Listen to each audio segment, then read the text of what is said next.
The alarm goes off at 6:15 a.m. Same as yesterday. Same as every weekday for the past 4 years. I silence it with a practiced motion, eyes still closed, savoring the last moments of warmth beneath my comforter. Outside, autumn rain taps against my bedroom window. Another dreary October morning in Evergreen, Colorado. I have a conference call at 9 o'clock. The Hamilton project needs revisions by noon. My kitchen faucet has developed an irritating drip.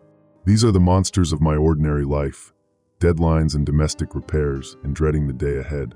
As I shuffle toward the bathroom, my phone buzzes. Probably Karen from work asking if I've started those revisions. But it's not Karen. It's an emergency alert. Attention, increased seismic activity detected near Denver exclusion zone. No action required. Monitoring continues. I stare at it for a moment, thumb hovering over the screen. The Denver exclusion zone. 6 months since the incident, and they still won't call it what it was. A disaster. A catastrophe. Whatever happened there. I dismiss the notification with a swipe. Another day, another cryptic message about the ruins just 40 miles east of us. They evacuated Denver in a matter of days after it happened. No one I know has been allowed back since.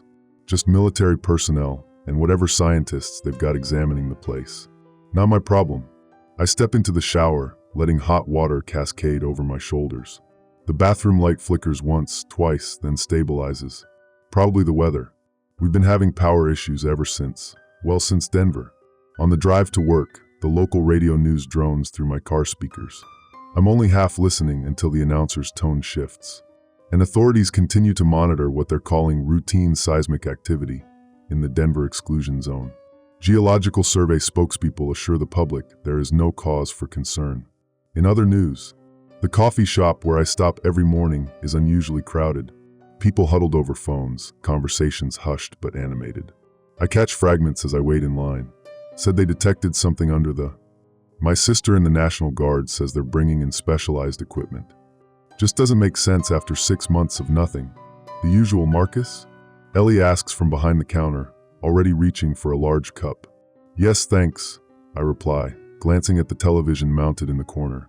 It shows a news helicopter shot of Denver's skyline, or what's left of it. The downtown area remains largely intact from this distance, but the eastern portions appear distorted, almost wavy, behind the security perimeter. Camera tricks, they say.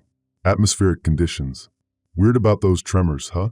Ellie comments, handing me my coffee. Just aftershocks, I respond automatically. Happens all the time after major events. She gives me a strange look. For 6 months. I shrug and pay, leaving without answering. I don't want to talk about Denver. No one really does, despite the constant speculation. We've all developed a talent for discussing it without discussing it, dancing around the subject like it might burn us if we look directly at it. At the office, productivity has clearly taken a hit. Clusters of employees gather around monitors, scrolling through news sites. I nod at a few colleagues but head straight to my desk. The Hamilton project won't revise itself. My desk phone rings 20 minutes later. It's Sahil from IT. Hey Marcus, you having any internet issues up there? We're getting complaints from the 3rd floor. Seems fine. I say though now that he mentions it, my emails have been loading slowly. Weird. The whole network's been glitchy since that alert this morning. Like something's causing interference. I hang up and turn back to my spreadsheets, but the numbers won't hold my attention. My mind keeps drifting to the alert, to Denver. I never lost anyone there, not directly. But everyone lost something when they cordoned off Colorado's largest city. Friends relocated. The economy destabilized. Questions without answers. The conference call goes poorly. The clients are distracted, and so am I. We reschedule for tomorrow. By lunchtime, half the office has either called out or gone home early. Something about the seismic alert has everyone on edge. I eat a sandwich at my desk, scrolling through news sites. No new information. Just recycled statements and stock photos of military vehicles.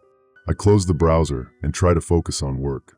At 2:37 p.m., every phone in the office buzzes simultaneously. Another alert. Attention. Ground-penetrating radar has detected anomalous mass beneath Denver ruins. Maintain normal activities. The office erupts in murmurs. Anomalous mass. What does that even mean? A sinkhole? Underground structure? No one says what we're all thinking. That it might be related to whatever caused the incident in the first place. I try calling my mother in Grand Junction, but the call fails to connect. Try again later. I send her a text instead. You get that alert? Weird stuff. Call when you can. The message sits undelivered, a small exclamation mark beside it. By 4 p.m., I've given up on being productive. The internet connection has deteriorated further, and the office is nearly empty anyway. I pack up my laptop and head for the parking lot. The sky has darkened prematurely, heavy clouds hanging low over the mountains. As I reach my car, I notice something odd. A perfect circle of dead birds arranged on the asphalt, at least a dozen small sparrows. Their bodies form a precise ring, as if placed deliberately. I look around, but no one else is in the parking lot. A chill runs down my spine that has nothing to do with the autumn air. I hurry into my car and lock the doors, trying to rationalize what I've seen. Maybe kids playing a sick prank. Maybe a bizarre coincidence. The radio cuts in and out during my drive home, fragments of news reports between bursts of static. Military spokesperson denied that the mass is moving. Residents report electronic disturbances throughout the Front Range. Experts emphasize there is no connection to the events of 6 months ago. I stop at the grocery store, surprised to find it packed. The shelves holding bottled water and canned goods have been nearly stripped bare. I grab the last case of water and whatever non-perishables I can find. Just precautionary, I tell myself. Just being practical. The cashier's eyes are red-rimmed from crying. She doesn't speak as she scans my items. At home, I try to settle into my normal routine. I heat up leftover pasta, pour a glass of wine, turn on the television. Every channel is running news coverage about the alerts. Experts debate what anomalous mass could mean. None of them sound convincing. I switch it off and try my mother again. This time the call connects. "Marcus, thank God," she says immediately. "Have you seen the news?" "It's just seismic activity, Mom." "Probably nothing. That's not what your father thinks." My father, the retired geologist. He says there's something strange about the pattern of the tremors. Not natural. Tell Dad the wine is talking again. I joke, but it falls flat. "Marcus," her voice drops. "Promise me you'll come visit if they expand the exclusion zone. I don't want you anywhere near Denver." "I promise," I say, though we both know I'm lying. My job, my home, my life, they're all here. After we hang up, I stand at my kitchen window, looking east toward where Denver lies beyond the foothills. The night is too cloudy to see the glow of whatever lights still operate in the ruins, but I stare anyway. For a moment, just the briefest instant, I think I see something moving in the sky above where the city would be. A distortion, like heat waves on summer asphalt, but vertical and pulsing slightly. My phone buzzes in my pocket. Another emergency alert. Attention, exclusion zone perimeter patrols increased as precaution. Disregard unauthorized communications. Unauthorized communications? What does that mean? The lights flicker throughout my house, and my phone's screen distorts momentarily, pixels scrambling before resolving again. In that fraction of a second, I could swear the alert message changed, showed different words entirely, before returning to normal. I close all the curtains in my house, check that the doors are locked, and pour another glass of wine. Just a precaution. Just being practical. Tonight, for the first time since the Denver incident, I'll sleep with the lights on. I wake before my alarm, disoriented by the lights I left on all night. My phone shows 5:38 a.m. and 3 missed calls from unknown numbers. No voicemails, no texts, just missed calls at 2:17 a.m., 3:41 a.m., and 4:55 a.m. I check the call log twice, as if the details might change. Coffee first. I need coffee before I can process whatever fresh hell this day has in store. The kitchen faucet's drip has worsened overnight. Now it's a steady pulse, drip, drip, drip, keeping time like a metronome. I'll have to call a plumber, though God knows when they'd be able to come out with everything happening. The news plays on my kitchen TV as I wait for the coffee to brew. Overnight, they've established a secondary checkpoint on Highway 70, approximately 20 miles west of the Denver exclusion zone. The reporter stands beside the road where military Humvees and concrete barriers create a bottleneck. Behind her, a line of cars stretches into the distance. Military officials maintain this as merely a precautionary measure, she says. However, as you can see, many residents from nearby communities appear to be voluntarily evacuating. My phone buzzes with a new alert. Attention! Travel restrictions implemented on all highways within 30 miles of Denver exclusion zone. Travel beyond checkpoints requires authorization. Maintain normal activities. That last part is new, the capitalization, the emphasis. Someone wants us to believe everything is fine. I wonder who they're trying to convince. I check my email. A message from my boss sent at 4:13 a.m. Office closed today. Work remotely if possible. Systems may be unstable. Check in via text if email fails. I text Melissa, who lives closer to Denver, to see if she's all right. The message fails to send, a red exclamation point mocking my concern. I try calling instead. Her number rings and rings, but no answer. Not even voicemail. The coffee maker sputters and dies before completing its cycle, leaving me with half a pot of weak brew. I pour it anyway.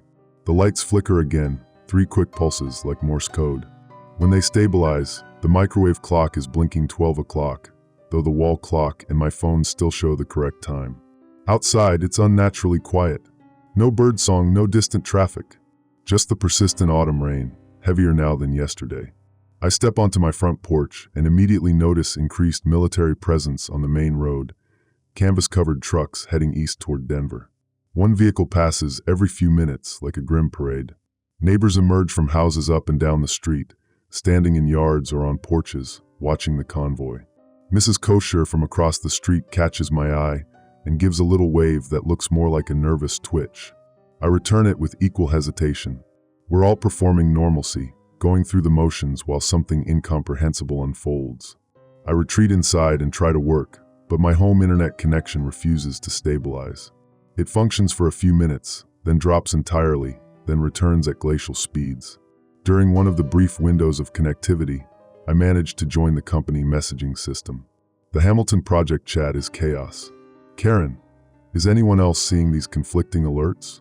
Devin, my brother in Boulder, says they're evacuating his neighborhood without explanation.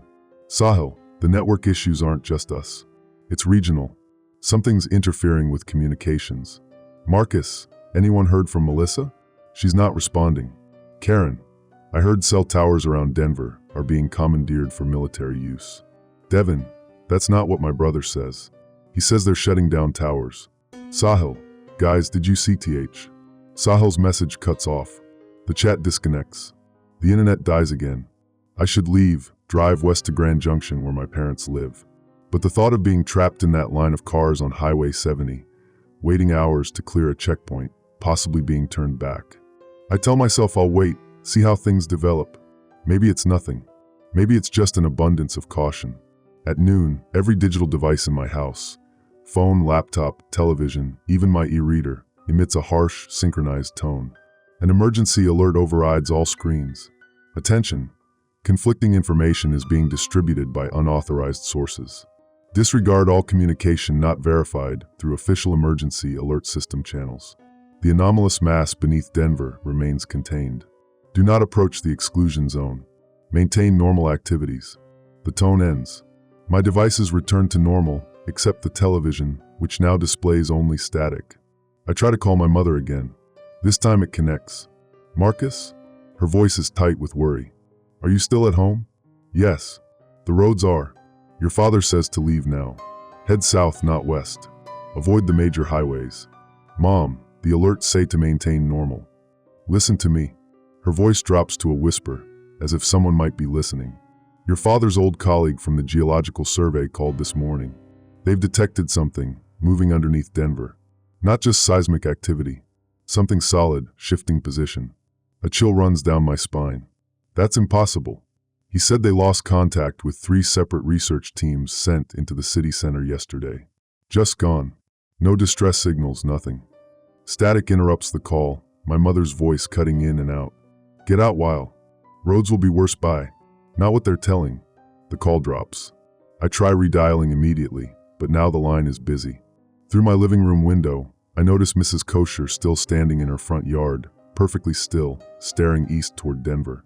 She hasn't moved in over an hour. The rain soaks through her house dress, plastering it to her thin frame. I should check on her, but something about her stillness keeps me inside. I pack a bag instead. Just essentials, clothes, medications, important documents. The rational part of my brain says I'm overreacting, but some deeper instinct pushes me forward. Better to feel foolish later than to ignore warning signs. As I'm loading the bag into my car, a military convoy breaks down directly in front of my house. 3 large trucks and a Humvee pull onto the shoulder, soldiers pouring out to examine something under the hood of the lead vehicle. I catch fragments of their conversation carried on the damp air. Never seen readings like these. Excavation attempts failed completely. Biological readings don't make any sense. Expanding at approximately 3 meters per. A soldier notices me watching and nudges her companion. They fall silent, exchanging glances before the apparent leader approaches me. "Sir, I'm going to have to ask you to return to your home immediately. My car's right here." Return to your home, sir. Travel restrictions are in effect." His hand rests meaningfully on his sidearm. "Maintain normal activities indoors." I retreat, taking my bag with me. Through the window, I watch them work on the truck for another 20 minutes before they suddenly abandon it. The soldiers pile into the remaining vehicles and continue east, leaving the disabled truck behind. My phone buzzes. Another alert. "Attention, do not be alarmed by increased military presence. This is part of a scheduled training exercise. Maintain normal activities. Additional information will be provided as necessary." Scheduled training exercise. Right. And I'm the Queen of England. Night falls prematurely, heavy clouds blotting out any chance of sunlight. I notice something strange on the horizon. Faint, pulsing lights above where Denver would be. Not lightning. Not aircraft warning lights. Something else, something that seems to bend the darkness around it. The air pressure changes suddenly, my ears popping painfully. The lights in my house dim, brighten, dim again before stabilizing. Outside, car alarms begin wailing up and down the street, a discordant chorus of panic. Mrs. Kosher still hasn't moved from her yard. The emergency alert tone sounds again from my phone. "Attention, temporary communications blackout scheduled for maintenance purposes beginning at 10 p.m. Duration unknown. Do not attempt to leave your homes during this period. Maintain normal activities." It's 9:47 p.m. 13 minutes until whatever maintenance they're planning begins. I check the driveway where my packed car waits. I could leave now, try to get ahead of whatever's coming. But the soldier's hand on his weapon flashes in my memory. They're not just suggesting we stay inside anymore, they're enforcing it. The dripping faucet in my kitchen has stopped. In the new silence, I can hear something else, something I initially mistake for distant thunder. But it's too rhythmic, too regular. Almost like a heartbeat, pulsing from deep within the earth. The power goes out at exactly 10 p.m. One moment, my house hums with electricity, lights, heating, the background noise of modern life. The next, silence and darkness, so complete it feels solid. I fumble for my phone. Dead. Not low battery, completely unresponsive. My watch has stopped too, frozen at 10 o'clock. Through the window, I can see the entire neighborhood has gone dark. No streetlights, no house lights, not even the glow of headlights on the distant highway. Only the abandoned military truck remains illuminated, its hazard lights blinking rhythmically, casting pulses of amber across the rain-slicked street. Mrs. Kosher is still in her yard. Even in near-total darkness, I can make out her silhouette, still facing east. Still motionless. Still watching. I find my emergency kit in the hall closet, flashlight, battery-powered radio, candles. The flashlight works, thank God. Its beam cuts through the darkness as I move through the house, lighting candles. The radio emits nothing but static across all frequencies. I settle on one channel where the static ebbs and flows in a pattern that almost sounds like words spoken too low to comprehend. Sleep is impossible. I sit in my living room, watching the street through a gap in the curtains. More figures have joined Mrs. Kosher, silhouettes standing in yards and driveways, all facing east. Not moving, not speaking, just watching. The power returns at 3:17 a.m., according to my kitchen clock when it restarts. My phone remains dead. The furnace kicks on with a groan, but no matter how long I wait, the heat never reaches the vents. Cold air continues to circulate. I doze off sometime before dawn and wake to find a stranger standing in my yard.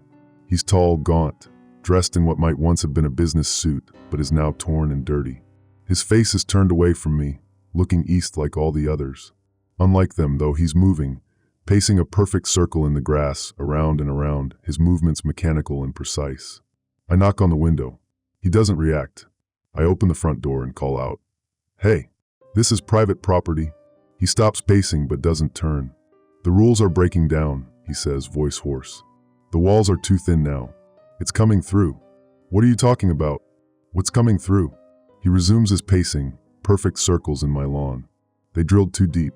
They found something old, older than the mountains, older than time. His voice drops to a whisper. It was sleeping. They woke it up. Who woke what up? What happened in Denver? He laughs, a terrible sound like glass breaking. Denver is gone. Has been gone. Will be gone. Time doesn't work right anymore. He stops again, and this time he turns toward me. His face is wrong. The features are human, but they sit on his skull at subtly incorrect angles, as if someone tried to assemble a person from memory but got the proportions slightly off. His eyes reflect the early morning light like a cat's. They'll tell you to maintain normal activities, he says. They always do, right until the end. I blink and he's gone. Not running away, not walking off. Simply gone between one heartbeat and the next.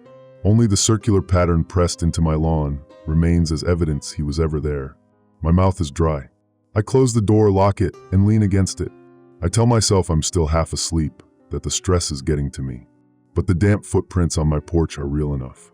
My phone suddenly vibrates on the coffee table, coming back to life. The screen fills with delayed notifications, missed calls, text messages, emergency alerts. The most recent, received just seconds ago. Attention, mandatory evacuation for communities within 20 to 30 miles of Denver exclusion zone. Proceed immediately to designated evacuation centers. Bring only essential items. Follow all instructions from authorities. This is followed almost immediately by another. Attention, disregard previous evacuation notice. System error. All citizens should remain in place and maintain normal activities. Further instructions forthcoming. Which one is real? Which one should I believe? Through the window, I see my neighbors emerging from their homes, looking confused, checking their phones. Even Mrs. Kosher has finally moved, turning to face her house as if seeing it for the first time. I try calling my mother again. The call connects, but the line is full of crackling interference. Cuz? Marcus, can you hear me? Mom. Yes, I can hear you. What's happening out there? Leaving now. Your father. Her voice cuts in and out. Entire Western Slope is. Mom. Mom. Not what they're saying on the news. The interference grows louder. Something's coming out of Denver. The call drops. I turn on the television, desperate for information. Every channel shows the same image. The emergency alert system screen with its familiar colored bars. No sound, no scrolling text, just the silent image. My laptop powers on, but can't connect to any networks. The screen flickers occasionally, and for a split second, I swear I see faces pressed against the glass from inside, looking out at me.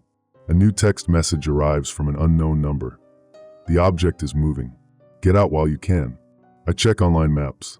If highways east, north, and west are being monitored, my best bet is to head south into the mountains, take back roads toward Colorado Springs. From there, maybe New Mexico. Get as far from Denver as possible. I grab my pre-packed bag and head for the door, then stop. Through the window, I can see military vehicles have returned, now blocking both ends of my street. Soldiers go door to door, escorting residents to waiting transport trucks. This doesn't look like an evacuation. It looks like collection. A heavy knock at my door makes me jump. Residents check. Open up. I back away silently, grab my bag, and slip out the rear door. My yard backs onto a wooded area that leads to a hiking trail.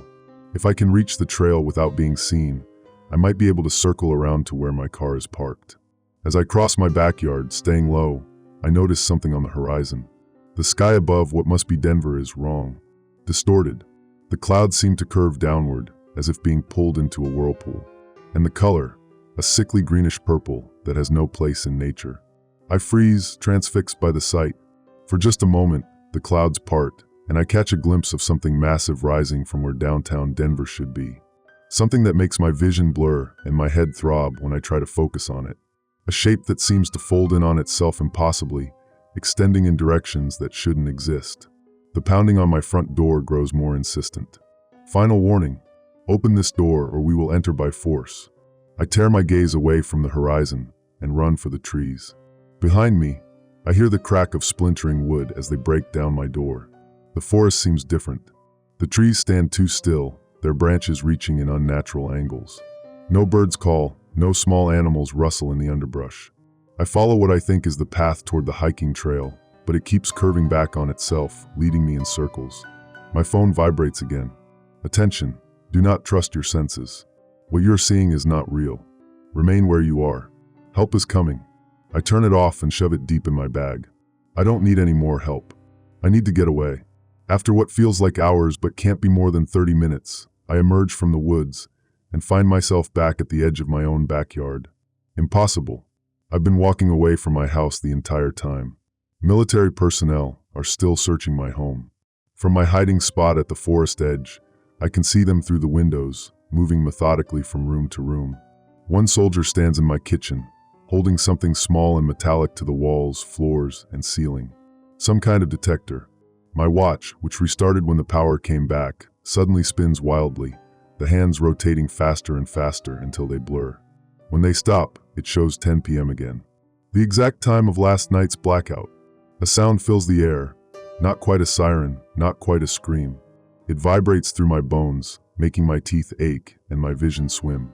Every soldier outside my house drops to their knees, clutching their heads.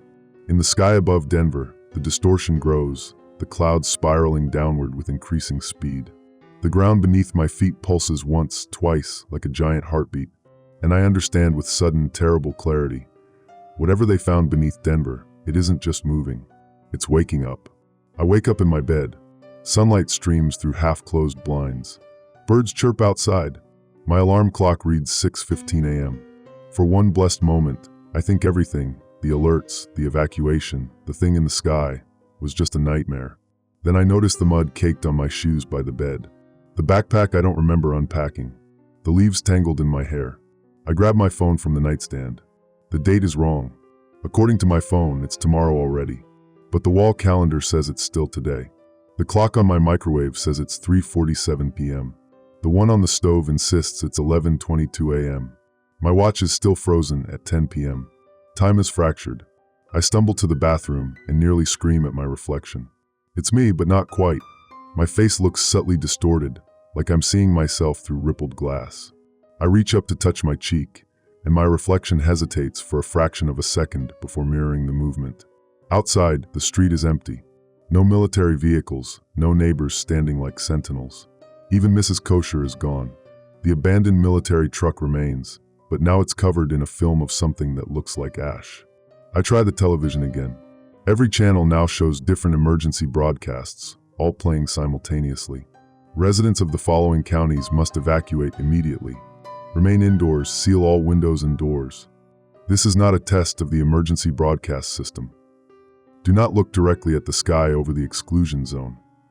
When I turn it off, the broadcasts continue for several seconds before fading out. My house feels wrong. The hallway seems longer than I remember. When I'm not looking directly at them, the walls appear to breathe, expanding and contracting ever so slightly. Water from the kitchen tap runs uphill for a brief moment before gravity reasserts itself. The only constant is the direction east. Everything feels like it's being pulled toward Denver. The water in the toilet bowl tilts eastward.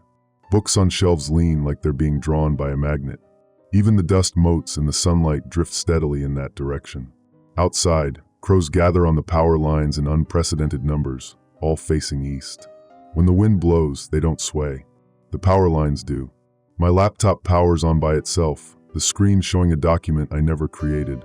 At the top, in large bold text, Incident Report, Archaeological Site D7. Classification, Maximum Containment Failure. The rest of the document is redacted with black bars except for scattered phrases. Initial excavation revealed non-Euclidean architecture extending at impossible angles. Organic material carbon dated to over 500 million years before formation of Rocky Mountains. Partial translation of symbols suggests hibernation cycle. 3 research teams lost after reporting spatial anomalies. Object appears to be growing.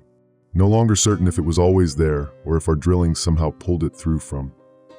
The document vanishes mid-scroll, replaced by the familiar blue screen. The error message reads, Reality fault detected.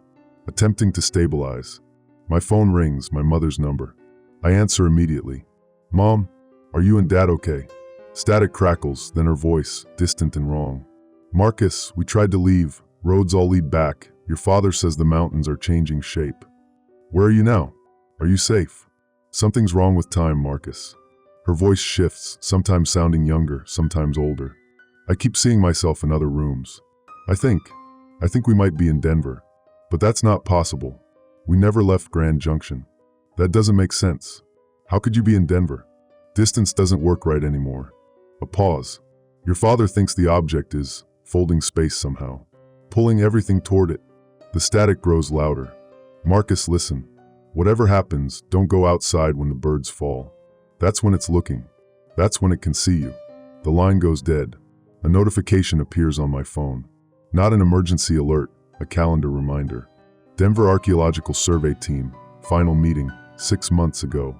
I've never worked on any archaeological survey. I've never been to Denver since before the incident. But when I tap the notification, photos fill my screen. Me standing with a group of researchers beside a massive drill. Me examining strange symbols carved into tunnel walls. Me pointing to something just out of frame. My expression a mixture of wonder and horror. A memory surfaces, no, not a memory. A nightmare. Something I dreamed once, or perhaps something I will dream in the future. We broke through the final layer of rock, 2 miles beneath the city. The cavity beyond shouldn't have existed at that depth, a space larger than seemed physically possible. The walls curved inward, creating angles that hurt to look at.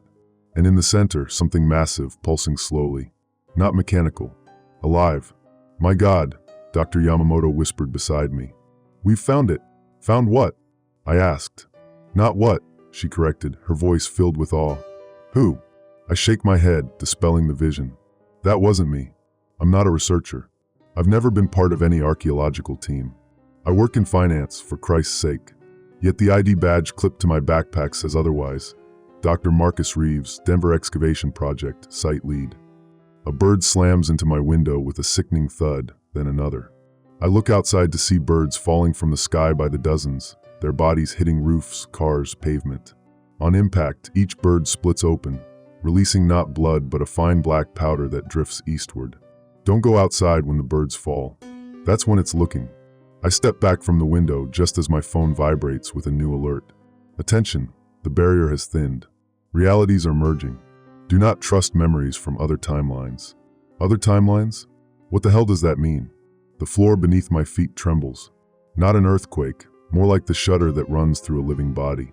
My house, the entire neighborhood, seems to exhale. When I look in the mirror again, my reflection is gone. In its place stands a figure in protective gear, face obscured by a helmet, pointing frantically at something behind me. I spin around. Nothing's there. When I look back, my normal reflection has returned, pale and terrified. The military convoy returns, vehicles moving in reverse up my street, soldiers walking backward to their positions. Time itself seems to be unwinding. Through the window, I watch as they reach my door again, pound on it again, break it down again, but this time, they find someone inside. They find me, but that's impossible. I'm standing here watching. The me they escort from the house doesn't struggle. My face is blank, eyes fixed eastward. Just like Mrs. Kosher. Just like all the others. My phone rings again. Unknown number. Hello, I whisper. A voice responds, and with a jolt, I recognize it as my own. The object beneath Denver isn't an object, my voice tells me. It's a door. And we opened it. A door to what? Not to what. To when. The voice changes, becoming something else, something that speaks with the cadence of falling stones. Before your time. Before any time. We were here first. We slept while your world formed around us. Now we wake. The call ends. Outside, the sky darkens prematurely. Not clouds, a shadow spreading from the east, as if something massive is eclipsing the sun. The birds have stopped falling. Now they rise, dead creatures ascending into the darkness, moving against gravity. My house creaks and groans as if under enormous pressure. The walls curve inward slightly. Books slide off shelves. Water flows up from drains. Reality itself feels thin, stretched to its breaking point. The emergency alert tone sounds once more from my phone, but the message isn't text this time. It's an image, a photograph of Denver as seen from above, taken perhaps a day ago. At the center of the city, where the Capitol building once stood, there's now a perfect circular hole, like a mouth opened in the earth. And emerging from it, a vast shape that my eyes can't quite process, something that seems to fold through dimensions, visible in parts but never as a whole. A new alert follows. Attention, the object beneath Denver has breached containment. God help you us all. I close the curtains, back away from the windows, and sit in the center of my living room as reality continues to warp around me. The shadows growing longer, bending at impossible angles. I am afraid to close my eyes, more afraid to keep them open. What was it the strange man said? They drilled too deep. They found something old. It was sleeping. They woke it up. And somehow, in another life, another timeline, I helped them do it. I woke up to the sound of my alarm clock's persistent buzz, slapping my hand down to silence it. 7:30 a.m. I'd finally managed to sleep through the night, despite the constant emergency broadcasts. Progress, I supposed. I shuffled to the bathroom, my mind still clouded with strange dreams about Denver. In them, I was walking through familiar streets that somehow felt wrong, buildings too tall, angles too sharp. When I reached the bathroom door, I paused. Something felt off. The mirror above my sink reflected my face as expected, unshaven, exhausted, with dark circles under my eyes. But behind me, the bathroom looked different. Not dramatically so, but enough to make me turn around and check. The towel rack was in its proper place when I turned, but in the mirror, it appeared to be mounted 2 inches higher. I rubbed my eyes, blamed fatigue, and splashed cold water on my face. When I looked up again, the mirror showed my bathroom accurately. A trick of the light, nothing more. The television turned on automatically when I entered the living room, a feature of the emergency broadcast system that had been activated 3 days ago. The same monotonous voice that had become the soundtrack to this slow-motion nightmare filled my living room. Attention! The object beneath Denver is expanding. Do not attempt to observe it directly. I snorted. How could anyone observe it? It was supposedly underground, and nobody could get within 20 miles of Denver anyway. The exclusion zone was locked down tight. Or so I thought. Brewing coffee in the kitchen, I heard a crash outside. Something had hit the large oak tree at the edge of my property. I approached cautiously, coffee forgotten, and saw a military Humvee crumpled against the trunk. The driver was still alive, a woman in a lab coat with a military ID badge. Blood trickled from a gash on her forehead as she struggled with her seatbelt. "Help me," she gasped when she saw me. "Please." I rushed forward, helping her out of the vehicle. Her lab coat had Dr. Eleanor Vance, Geological Survey, embroidered on it, along with some kind of military insignia I didn't recognize. "What happened?"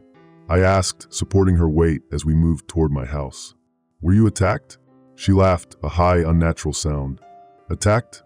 No. Pursuing? Maybe. I don't know anymore." Inside, I sat her down at my kitchen table and retrieved my first aid kit. As I cleaned the wound on her forehead, her eyes darted nervously around the room. "You need to leave," she said suddenly. "Everyone within 100 miles needs to leave." "The military's blocking all the roads," I replied, applying a butterfly bandage to her cut. "No one's going anywhere." "They're gone," she whispered. "They pulled out last night." I froze. "What do you mean, pulled out?" "They know they can't stop it." Her hands trembled as she reached into her pocket and removed a small flash drive. "I was part of the research team. We were sent in after they discovered it during the rebuilding efforts." "Discovered what?" I asked, though part of me didn't want to know. "We thought it was a geological anomaly at first. Something dense, deep underground. But then we realized." She swallowed hard. "It's not conforming to physical laws. Its dimensions don't make sense. Non-Euclidean geometry. It extends in impossible directions." The emergency broadcast system crackled to life again. "Attention! The object beneath Denver is expanding. Do not attempt to observe it directly." Dr. Vance flinched at the sound. "They don't understand. It's not just expanding in our space. It's folding reality around itself." I wanted to dismiss her as delusional, traumatized. But the past few days had worn down my skepticism. The contradictory emergency broadcasts. The strange behavior of time and electronics. The abandoned checkpoints I'd seen this morning when I'd attempted to drive to my sister's house in Colorado Springs. "What is it?" I finally asked. "We don't know exactly, but it's alive in some sense. Ancient. It was dormant until the new construction in Denver disturbed it." She pressed the flash drive into my palm. "The data's all here. Not that it matters now." I stared at the small device. "Why give this to me? Someone should know, even if there's nothing to be done." She looked past me out the window. "I lost my husband and daughter in what they called the Denver incident. They weren't killed by a gas explosion like they told everyone. They were absorbed." The mention of family loss hit me like a physical blow. My wife and son had been shopping in Denver when the incident occurred. Their bodies were never recovered. The authorities had claimed structural collapse, but never allowed us to see the site. I had family there too, I said quietly. Dr. Vance's eyes found mine, filled with a terrible understanding. Then you know why I couldn't stay silent. She stood up suddenly, moving to my kitchen window. It's beautiful in a way. Terrible but beautiful. Like looking at a higher dimension that our brains can't quite process. I joined her at the window. From this vantage point, we could see the distant outline of what had been Denver's skyline, now partially ruined. The air above it shimmered strangely, like heat waves but more structured, almost geometric. What happens now? I asked. It continues to grow, to transform. Soon, this reality will be. She stopped mid-sentence, her eyes widening as she stared at her reflection in my window. Oh God! I looked at her reflection too, and felt my stomach drop. In the glass, her face was subtly different. Eyes slightly too far apart, mouth too wide. She backed away from the window. It's happening faster than we calculated. She turned to me. Do you have photographs? Old ones from before? I nodded and retrieved a photo album from my bookshelf. Inside were pictures of my family, my home, my life before the Denver incident. Dr. Vance flipped through them urgently until she found what she was looking for. A photo of me standing in front of my bathroom mirror, taken when I first bought this house. In the photo, the mirror clearly showed the towel rack mounted in a different position than it was now. Reality is shifting, she whispered. Small changes at first. Things you might not notice or might dismiss. But it's accelerating. The emergency broadcast system activated again, but this time, the voice sounded different, slightly distorted, as if speaking through water. Attention, the object beneath Denver has established contact. Prepare for transformation. Dr. Vance's face drained of color. That's not the military. Then who? I began, but she cut me off. Not who? What? A low, barely perceptible vibration began to hum through the floorboards. Outside, birds launched themselves from trees in perfect unison, flying away from the direction of Denver. Dr. Vance moved to the door. I need to see it again. You said not to look at it directly. I reminded her, suddenly afraid. That warning wasn't to protect us from it, she said, her voice eerily calm. It was to protect it from us for as long as possible, from being observed and thus defined by human perception. She opened my front door. Outside, the sky had taken on a strange purple tinge. What do you mean? I asked, following her onto my porch despite my better judgment. Reality is cooperative, she said. Consensus reality. We all agree on what's real, and so it is. But the object, the entity, beneath Denver operates on different principles. The more we observe it, try to measure it, the more it's forced to conform to our understanding of physics. And it resists. The vibration beneath our feet intensified. In the distance, toward Denver, the air rippled visibly. I was there, Dr. Vance said quietly. When it first stirred, we had ground-penetrating radar running. We thought we'd found a massive mineral deposit. Then the readings started changing on their own. The size, the density, all in flux. Then the lab equipment began to melt. Not from heat. The metal just flowed, like it was remembering how to be liquid. A sudden gust of hot wind blew from the direction of Denver, carrying a strange, metallic scent. Your family, she said, turning to me with tears in her eyes. I'm sorry. They're not dead. Not exactly. My heart seemed to stop. What do you mean? They're part of it now. Everyone who was in Denver that day. Changed. Transformed into something our minds can't comprehend. The ground gave a sudden lurch. In the distance, what remained of Denver's skyline appeared to bend, just slightly, as if seen through curved glass. It's coming, Dr. Vance whispered. Faster than we predicted. The emergency broadcast system blared from inside my house, the voice now barely recognizable as human. Attention, the entity awakens. All will be transformed. Dr. Vance looked at me with strange serenity. Do you want to see them again? Your family? They're alive? I asked, my voice breaking. Not alive. Not dead. Something else. She stepped off my porch, walking toward her crashed vehicle. I'm going back. To Denver. To the center. Why?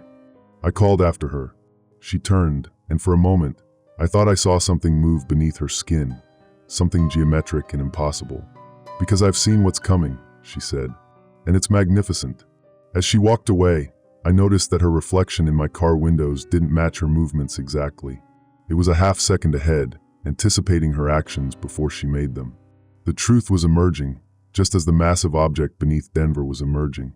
And I realized with growing horror that perhaps I wasn't as detached from these events as I'd believed. Perhaps I'd been part of this all along. I went back inside and plugged Dr. Vance's flash drive into my computer.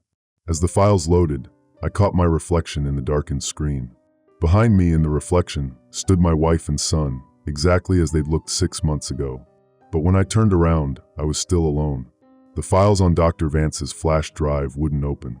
Each attempt resulted in corrupted data, strange symbols replacing standard error messages. After the 5th try, my computer screen went black, then displayed a single line of text. "It sees you now." I slammed the laptop shut and unplugged it from the wall, my hands shaking. The emergency broadcast system had fallen silent, the constant updates replaced by an eerie quiet that somehow felt more threatening. Sleep was impossible. I spent the night sitting by my window, watching the horizon where Denver lay. The strange atmospheric distortion had intensified, like heat waves but more structured, forming patterns that almost resembled writing. By morning, I'd convinced myself I was suffering from exhaustion-induced hallucinations. That theory collapsed when I stepped outside. The military checkpoints that had blocked all major roads for months were abandoned.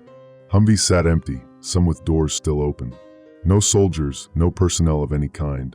Just equipment left behind as if everyone had simultaneously decided to walk away.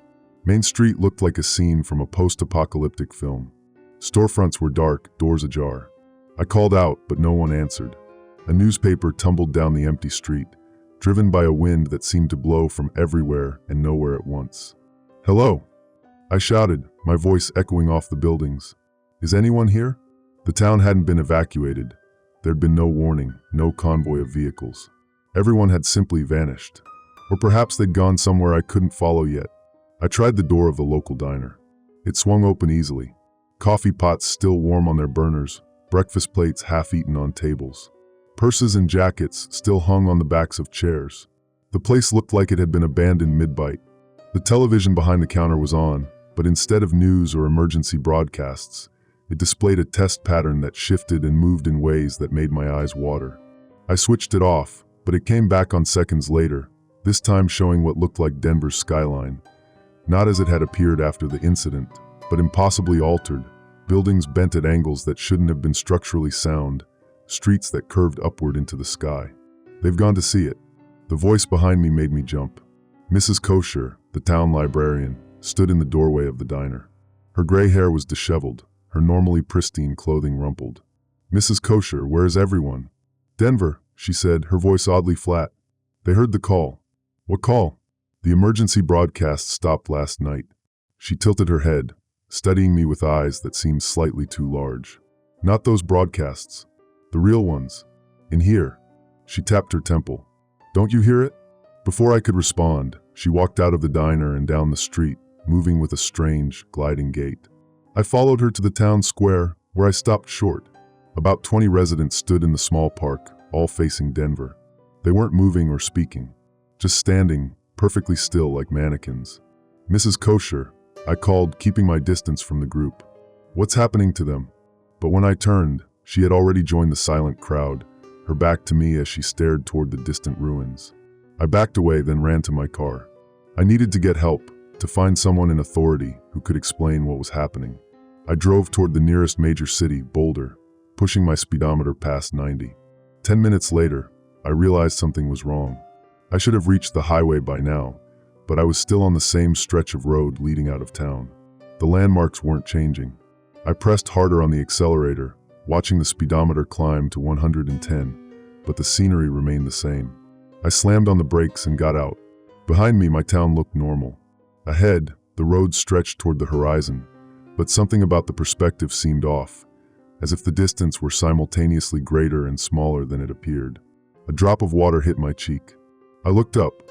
It wasn't raining, but water was falling, moving upward from puddles on the ground, reforming in the sky, then falling again. I watched, transfixed, as a small stream beside the road began to flow uphill.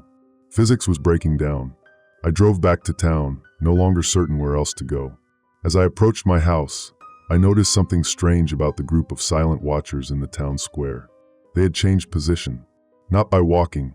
There were no gaps in the group, no one moving, but the entire formation had rotated slightly like the hand of a clock. I locked myself in my house and tried the television, the radio, my cell phone. Nothing worked correctly. Channels showed impossible broadcasts, news anchors speaking backward, weather reports for cities that didn't exist, emergency alerts in languages that sounded almost familiar but weren't. As night fell, I noticed my neighbors had arranged themselves in a perfect circle around my property. Still silent, still watching, but not watching Denver anymore. Watching me. I drew the curtains and sat in my living room, trying to make sense of everything. Dr. Vance's words echoed in my mind. Reality is cooperative. Consensus reality. What happens when the consensus breaks down? When reality itself is in flux? The walls seemed to breathe, subtle expansions and contractions that I could only see from the corner of my eye. The clock on my mantel showed 3:17, but my watch said 11:42, and the microwave clock was running backward. I must have dozed off, because I woke to the sound of my own voice. The emergency broadcast system had activated again, but this time, it was my voice coming through the speakers.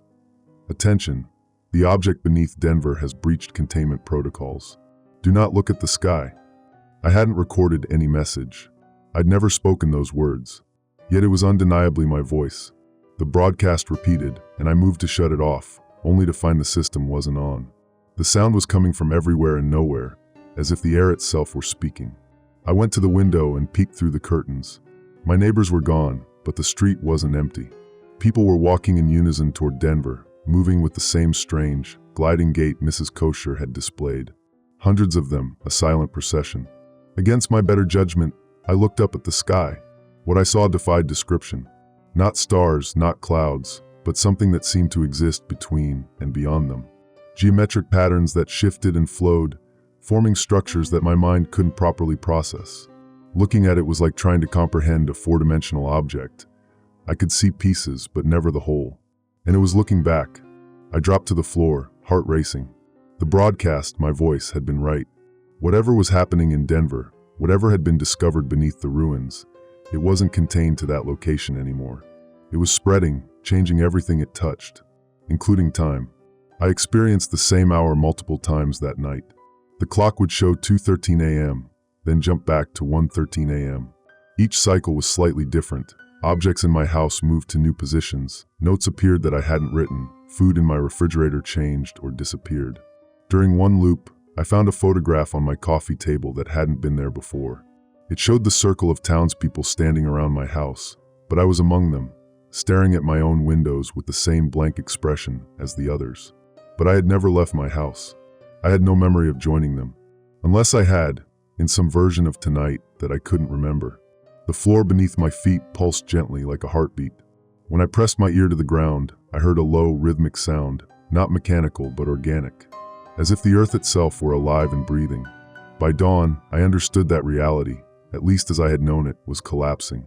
The rules that had governed existence were being rewritten by something that operated on principles beyond human comprehension.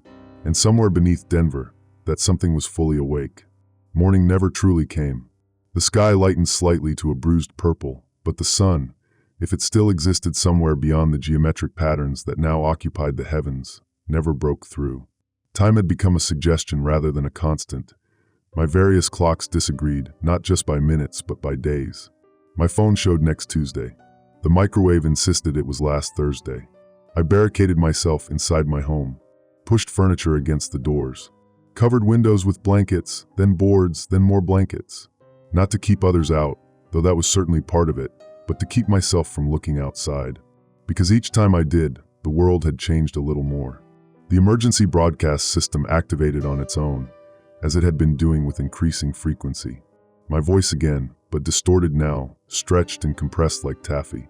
Attention, the object beneath Denver has breached containment protocols. Do not look at the sky. I laughed bitterly. These warnings always came too late. I'd already seen the sky, already witnessed the impossible geometry that had replaced the familiar blue expanse.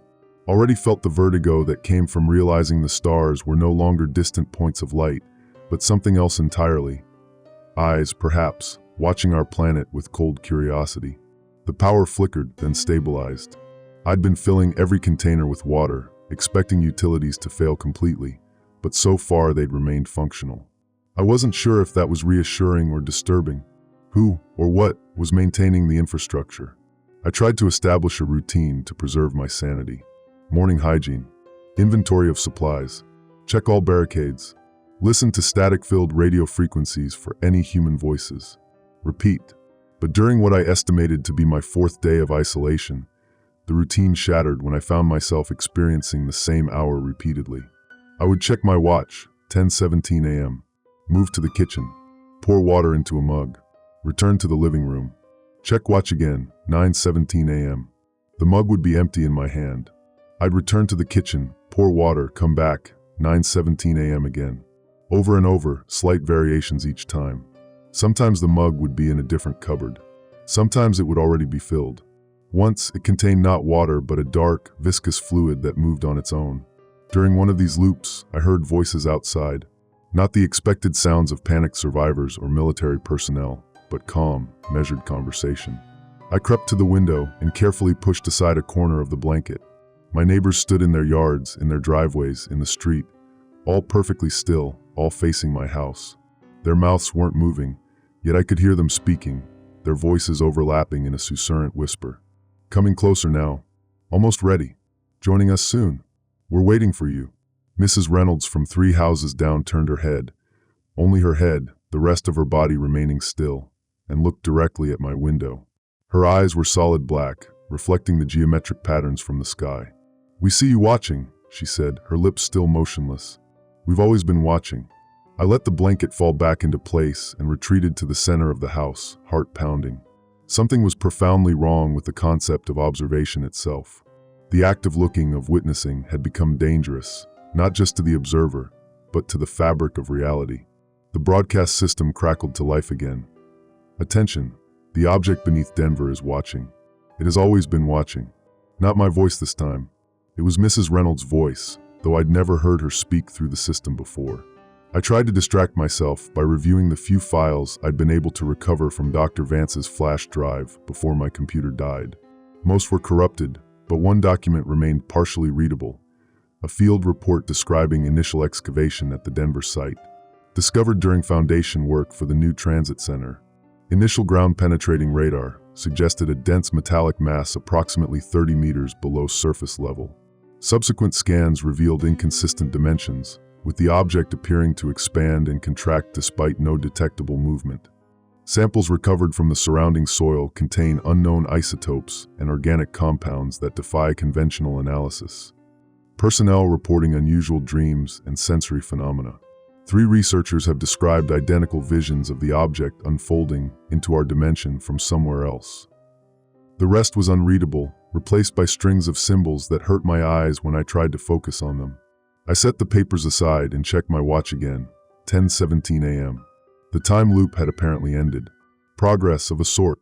The silence was broken by a steady tapping sound from upstairs. Rhythmic, deliberate. I retrieved the baseball bat I'd been keeping beside me and slowly ascended the stairs, each creaking board sending jolts of adrenaline through my system. The sound led me to my bedroom. The door was closed, though I was certain I'd left it open. The tapping continued from inside. 3 quick taps, pause, 3 more, pause. I raised the bat and pushed the door open. The room was empty, but changed. My bed was made, though I hadn't made it in days. On the nightstand was a framed photograph I didn't recognize. Me standing among my neighbors in the street, all of us facing Denver, all with the same blank expression. The tapping sound came from behind me now. I spun around to find myself facing the closet. Its door slowly opened on its own, revealing not clothes but a full-length mirror that hadn't been there before. My reflection stared back at me, but something was wrong. The version of me in the mirror was cleaner, more composed. And it moved a split second before I did, as if anticipating my actions. "What are you?" I whispered. My reflection smiled, though I was not smiling, and spoke, its lips moving in perfect sync with words that echoed in my mind rather than my ears. "I'm what you become, what we all become." The watching and the watched merged into one. I backed away, but my reflection stepped forward, the surface of the mirror rippling like water. I fled the room, slamming the door behind me and racing downstairs. The emergency broadcast system was blaring again, but the sound was distorted, voices overlapping. "Attention has always been beneath. Watching you. Becoming." I covered my ears, but the voices continued inside my head. Not just the broadcasts, but my neighbors' whispers, all speaking at once in a cacophony of revelations I couldn't fully comprehend. Night fell abruptly, as if someone had flipped a switch. One moment the bruised purple light filtered through my barricaded windows. The next, absolute darkness surrounded me. Not the darkness of a moonless night, but something deeper, more absolute. The darkness of non-existence. I fumbled for a flashlight, switched it on. The beam illuminated nothing. Not because there was nothing to see, but because the light itself seemed to be absorbed by the darkness, traveling mere inches before disappearing. Then I saw them, photographs scattered across my coffee table. I hadn't put them there. I was certain the table had been empty moments ago. I picked one up. In the narrow bubble of visibility created by my failing flashlight, I saw myself standing in my front yard, staring at Denver's warped skyline. In the next photo, I was walking down Main Street with the other townspeople. In another, I stood at what appeared to be the edge of the Denver exclusion zone. But I had never left my house, had never joined the Silent Watchers, had never approached Denver. Had I? The final photograph showed me inside a structure I didn't recognize, walls that curved in impossible ways, floors that became ceilings. I was looking directly at the camera, my eyes solid black, reflecting geometric patterns. The same patterns now visible in the darkness around me, glowing faintly with their own inner light. The darkness wasn't empty. It was filled with the same impossible architecture I'd seen in the photograph. My living room had transformed while I wasn't watching. Or perhaps I was the one who had transformed. The emergency broadcast system spoke one last time, in a voice that was simultaneously mine and not mine. Attention, you have always been the object beneath Denver. You have always been watching yourself. And all around me, eyes opened in the darkness, hundreds of them, familiar yet changed. My neighbors, my town, all watching as reality continued its inexorable collapse. All watching as I finally understood my role in what was happening. I don't know how long I remained frozen in that transformed living room, surrounded by watching eyes that had once been my neighbors. Time had become meaningless, a construct that no longer applied to whatever reality I now inhabited. Eventually, the eyes closed or faded or were simply absorbed back into the darkness. I was alone again, though alone felt like an insufficient word for what I was experiencing. When I finally gathered the courage to move, to explore what had become of my home, I discovered that home was no longer an accurate description either. My living room opened into my kitchen as it always had, but beyond that, nothing was familiar. Where my hallway should have been, a vast circular chamber stretched upward into darkness. The walls were lined with what appeared to be bookshelves, though the objects they contained weren't books but strange crystalline structures that pulsed with inner light. The floor beneath my feet felt organic, yielding slightly with each step like living tissue. "Hello," I called out, my voice echoing strangely, returning to me distorted and multiplied as if I'd spoken in many voices at once. I explored farther. A doorway led not outside as it should have, but into a long corridor with walls of what looked like polished obsidian. My reflection walked alongside me, not mirroring my movements but moving independently, sometimes turning to look at me with eyes that reflected geometric patterns from above.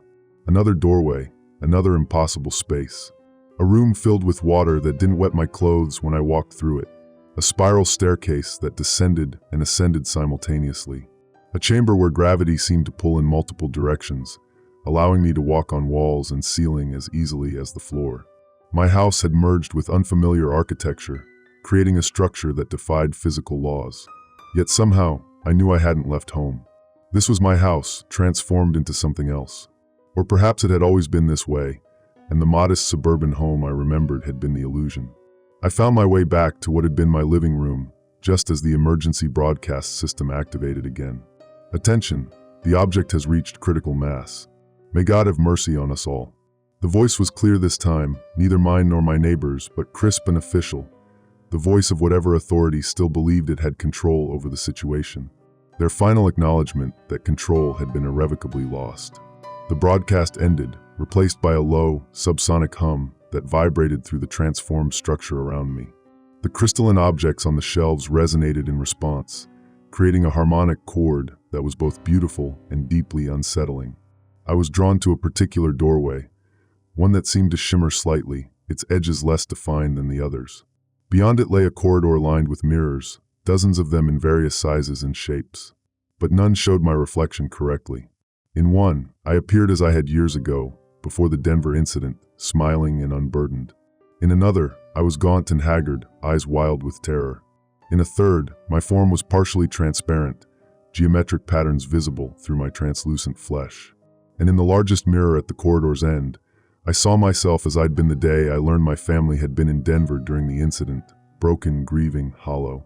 That reflection stepped forward as I approached, pressing its hands against the glass from the other side. "Do you remember now?" it asked, its voice somehow inside my head. "Remember what?" I replied, though I already knew the answer, had been avoiding it since this began. "You were there," the reflection said. "In Denver, when it first stirred." A flood of memories crashed through the mental barriers I'd constructed. Memories I'd suppressed, reimagined, or simply denied. I'd told myself I'd been home when the Denver incident occurred, that only my wife and son had been in the city. But the truth was different. We'd all gone to Denver that day. We'd been in the new transit center when the ground began to vibrate. I remembered the sudden silence as all ambient sounds ceased, replaced by a high, singing tone. I remembered the floor rippling like water.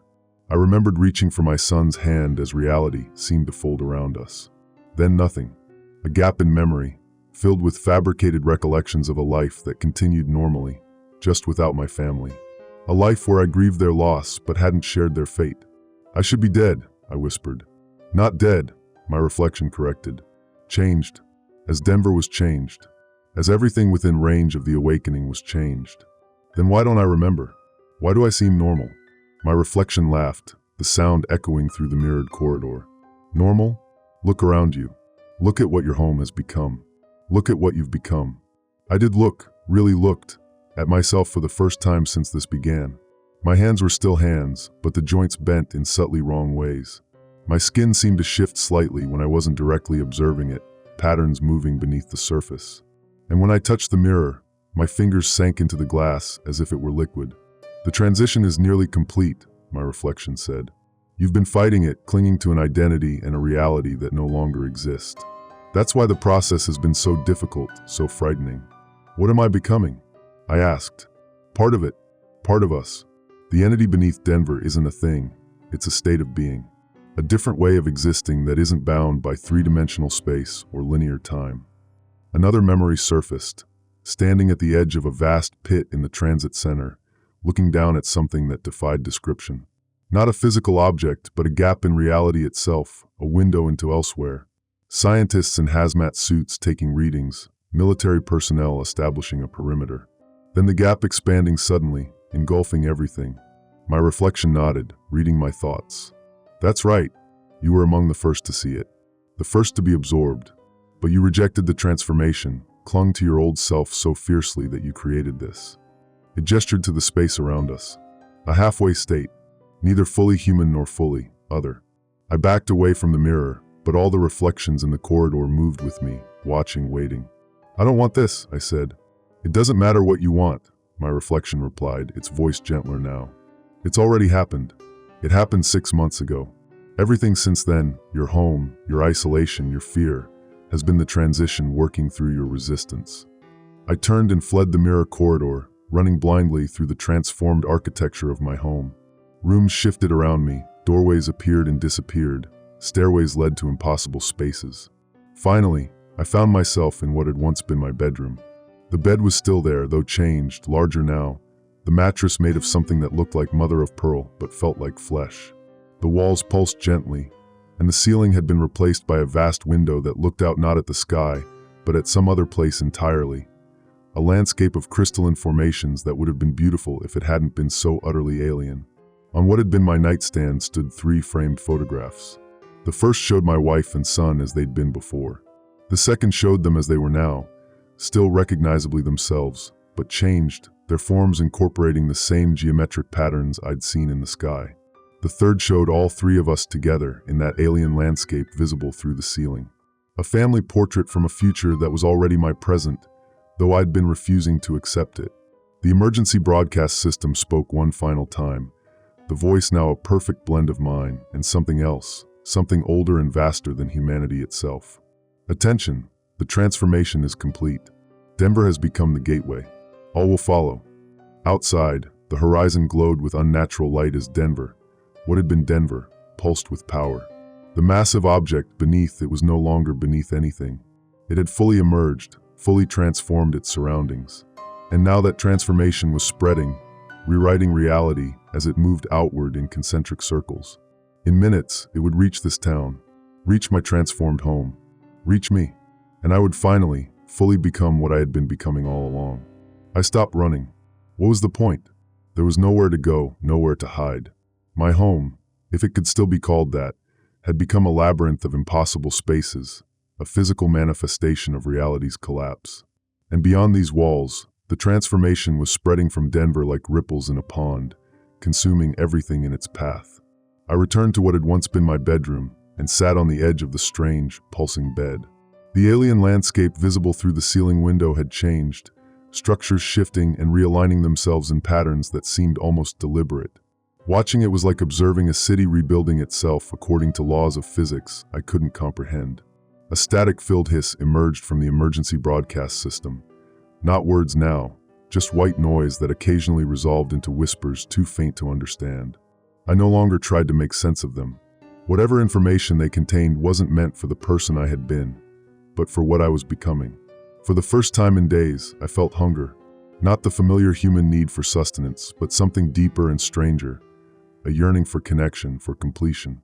The transition my reflection had spoken of wasn't just physical. It was a fundamental shift in consciousness. I picked up the family portrait from my nightstand, the one showing my wife, my son, and myself in that alien landscape. We looked happy there, at peace with our transformed selves. Had they accepted the change more readily than I had? Had they been waiting for me all this time? "You understand now," said a voice behind me. I turned to find Dr. Vance standing in the doorway. But like everything else, she had changed. Her form rippled continuously, geometric patterns flowing across her skin like liquid crystal. Her eyes reflected not the patterns in the sky, but deeper patterns, older ones, that seemed to stretch into infinity. "You were like me," I said. It wasn't a question. She nodded, her movement leaving trails in the air like a long-exposure photograph. I was in Denver too, my husband and daughter as well. But I accepted what was happening much sooner. Why come back for me? Why give me the flash drive? You needed to remember on your own terms. She glided into the room, her feet not quite touching the floor. Some of us did. The entity, it understands human psychology better now, but in those first days, it didn't realize how traumatic the transition would be. How some minds would fracture rather than transform cleanly. The entity, the object beneath Denver. I gestured toward the distant glow on the horizon, visible through a window that hadn't been there moments before. "What is it really?"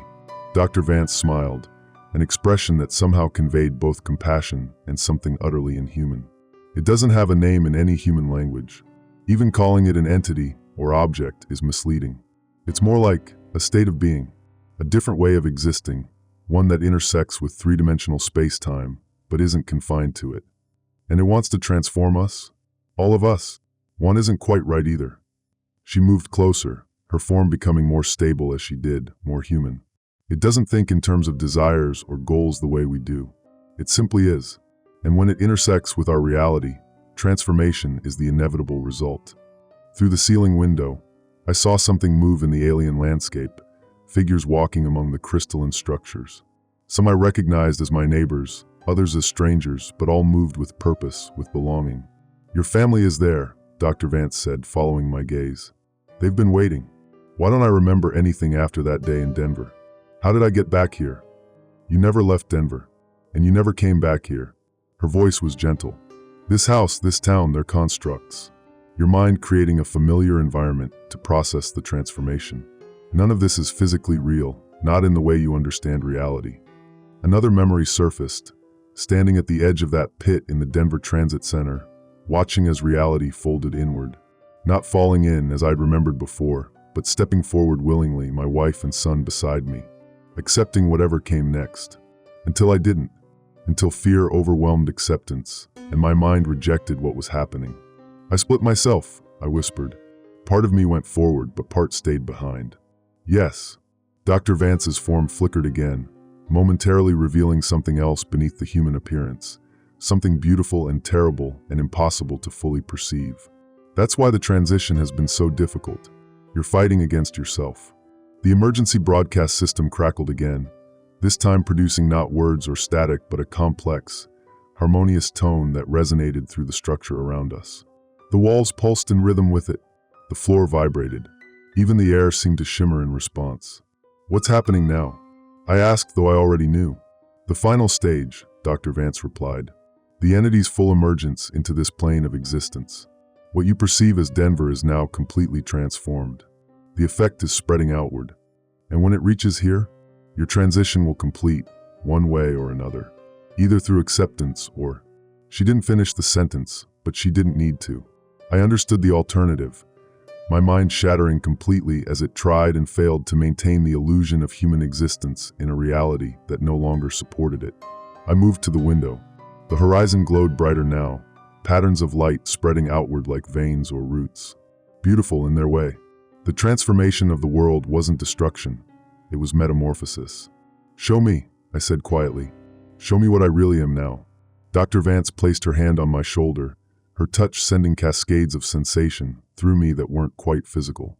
The bedroom around us dissolved, revealing the truth beneath the construct my mind had created. We stood not in a house, but in a vast chamber of living crystal, its surfaces reflecting and refracting light in impossible ways. What I had perceived as my transformed home was actually a small pocket of order I'd created within the larger structure, a human-shaped space in something thoroughly post-human.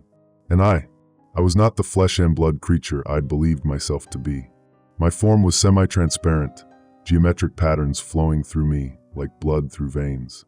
When I moved, reality rippled around me, responding to my thoughts as much as my actions. "This is what I've been fighting?" I asked, examining my transformed self with wonder rather than horror. "This is what you've been becoming," Dr. Vance corrected. "What we've all been becoming. A new state of being that isn't constrained by space or time, or even identity as you understand it." Through the crystalline walls of the chamber, I could see the alien landscape stretching to the horizon in all directions. Among the impossible structures walked figures in various stages of transformation, some still mostly human, others barely recognizable as such, all moving with purpose toward a central point where light pulsed in complex rhythms. "My family," I said. "Can I find them?" "They're already finding you," Dr. Vance replied, gesturing to a point behind me. I turned to see two familiar forms approaching across the crystal chamber, my wife and son, transformed as I was but still recognizably themselves. They didn't speak, but communication flowed between us nonetheless, thoughts and emotions and memories exchanging in waves of light and pattern. "We've been waiting," came my wife's thought. "We knew you'd remember eventually," added my son. The static-filled emergency broadcasts that had haunted me for days suddenly made sense. They hadn't been external communications at all, but my family's attempts to reach me through the mental barriers I'd erected. As we connected, my remaining memories aligned themselves properly.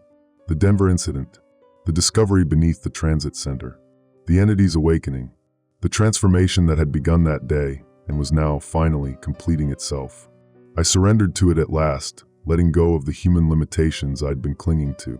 As I did, my awareness expanded outward, touching and being touched by thousands of other minds, all the transformed inhabitants of Denver and beyond, all connected now in a vast network of shared consciousness. And beneath it all, ancient and patient and utterly alien, the entity itself, not malevolent, not benevolent, but simply other. Not destroying humanity, but elevating it to something new. The last of my resistance fell away, replaced by understanding and, finally, acceptance. Acceptance was only the beginning.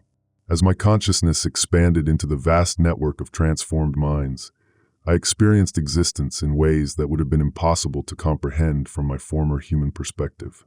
Time lost its linear quality, becoming more like a landscape that could be traversed in any direction. Space folded and unfolded according to principles that transcended Euclidean geometry. And identity, that cornerstone of human experience, revealed itself to be far more fluid and interconnected than I had ever imagined. I was still myself in some fundamental sense, but myself had become something much larger and more complex than the individual who had once lived in a small town outside Denver. Through this expanded awareness, I began to understand what had truly happened beneath the ruins of the city. The object wasn't an artifact or entity in any conventional sense. It was a nexus point, a place where the membrane between different states of existence had grown thin enough to be breached. The archaeological dig hadn't discovered it. The excavation had created the conditions that allowed it to manifest. What emerged wasn't invading our reality. It was revealing a deeper layer of reality that had always existed beneath the surface of human perception. "Come," my wife's consciousness called to me, our thoughts intermingling like colors in water. "There's something you need to see." Together with my son, the three of us moved through the crystalline landscape, not by walking but through a kind of intentional shifting, thinking ourselves from one location to another. Distance worked differently here. Everything was simultaneously far away and immediately accessible. We approached what appeared to be the epicenter of the transformation, a vast, pulsating structure that rose from the ground like a cathedral built from living geometry. It was beautiful in a way that defied description, its surfaces constantly reconfiguring themselves into increasingly complex patterns that somehow managed to feel both alien and deeply familiar. "What is this place?" I asked, though asked isn't quite right. The question itself was a pattern of thought that rippled outward from my consciousness. "The threshold," came my son's reply, his thoughts carrying an excitement that reminded me of his human self.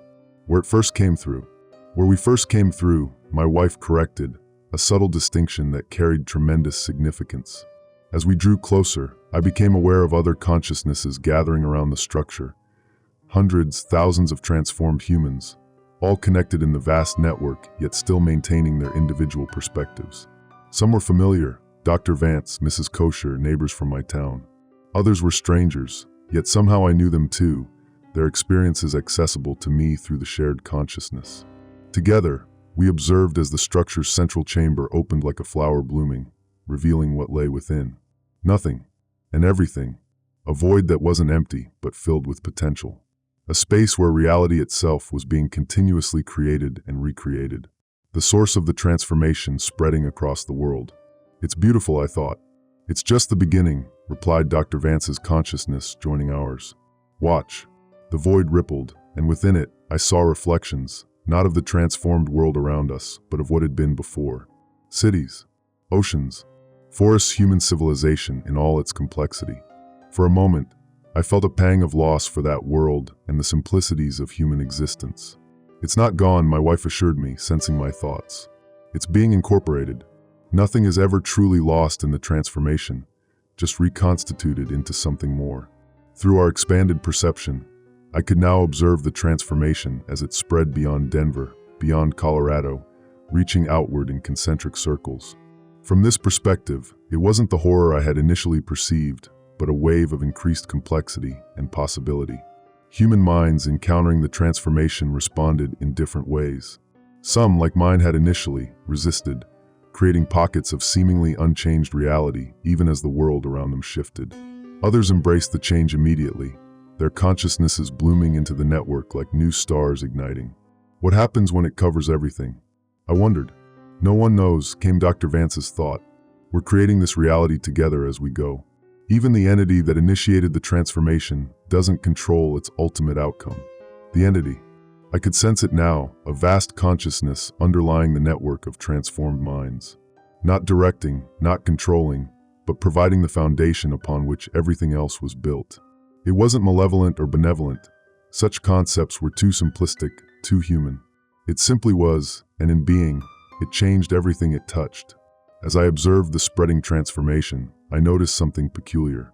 The emergency broadcasts that had haunted my days of isolation hadn't ceased. They had evolved. What had once been warnings delivered through speakers and screens were now patterns of information flowing through the transformed world, guidance, navigation, connection points for minds still in transition. They had never been warnings at all, I realized. They had been invitations. The emergency alerts weren't trying to contain the transformation, I thought, the revelation rippling outward through the network. They were its first attempt to communicate with us. Agreement flowed back to me from countless transformed minds. The broadcasts had been the entity's earliest efforts to bridge the gap between its mode of existence and human comprehension. Clumsy at first, becoming more sophisticated as it learned to interface with human consciousness. With this understanding came another, my role in what was happening. My initial resistance, my slow and painful transition. These weren't failures or weaknesses. They were necessary. The entity needed minds that could remember being human, that could translate between states of existence. "You're a bridge," my son's thought came to me, carrying pride and excitement.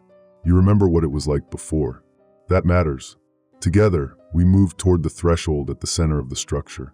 Not walking, not flying, but shifting our perspective until we stood at the edge of the void. Up close, it was even more magnificent, a window into potential itself, endless configurations of reality spiraling into infinity. "What now?" I asked, though the question wasn't directed at anyone in particular. "Now we build," came the reply, not from my family or Dr. Vance, but from the collective consciousness of all transformed minds. "Now we create what comes next." I understood then that the transformation wasn't an end, but a beginning. The world wasn't being destroyed, but reconfigured into something that incorporated human consciousness while transcending human limitations. We weren't victims of some cosmic horror, but participants in a cosmic evolution. With that understanding, I did what I had been unable to do in Denver 6 months ago. I surrendered completely, not in defeat or resignation, but in acceptance of a larger truth. As I did, the last vestiges of my human perspective dissolved, replaced by something both more and less than individual identity, a perspective that encompassed multitudes while remaining, in some essential way, myself. I stepped forward into the threshold, my family beside me, the network of transformed minds all around us. As we crossed that final boundary, I felt the transformation complete itself, not an ending, but a transition into a state beyond human comprehension. In that moment, I finally understood what the massive object beneath Denver truly was. Not a thing, but a process. Not a horror, but a metamorphosis. Not an invader, but a catalyst for what humanity was always meant to become. The emergency alerts weren't warnings. They were birth announcements. And as the transformation continued its inexorable spread across the planet, I realized that the question was never whether survival was possible. The question was, what would we become when survival itself was transcended? As my consciousness fully merged with the network while somehow remaining distinctly my own, I recognized that we were about to find out. Denver wasn't a ruin. It was a chrysalis, and what was emerging was glorious.